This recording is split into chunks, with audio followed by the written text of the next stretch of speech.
dari dua kata yakni Praba dan Yaksa.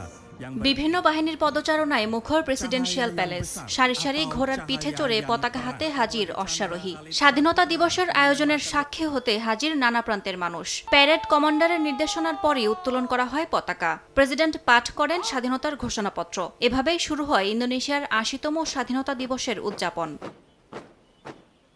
কুচকাওয়াজে প্রথমবারের মতো অন্তর্ভুক্ত করা হয় ১৪৫টি ঘোড়া, যা দেশটির স্বাধীনতা দিবস উদযাপনে নতুন অধ্যায়ের সূচনা করেছে। ঘোড়ার উপস্থিতি নির্দেশ করে দেশটির শক্তি, ঐক্য এবং সাংস্কৃতিক সমৃদ্ধিকে। সাহসিকতার প্রতীক হিসেবে বিবেচনা করা হয় ঘোড়াকে। বিমান মহড়ায় রঙের ঝলকানিতে ফুটিয়ে তোলা হয় জাতীয় পতাকা। বিভিন্ন ঐতিহ্যবাহী পোশাকে নেচে গেয়ে পালন করা হয় এই দিনটি। সর্বস্তরের জনতার সাথে সকল আয়োজন সামনে থেকে উপভোগ করেন দেশটির প্রেসিডেন্ট প্রাবো সুবিয়ান্তো। ইন্দোনেশিয়া প্রায় ৩৫০ বছর ডাচদের অধীনে ছিল। ১৯৪৫ সালের ১৭ আগস্ট আনুষ্ঠানিকভাবে স্বাধীনতা লাভ করে দেশটি। ইয়াসমিন অনন্যা, সময় সংবাদ।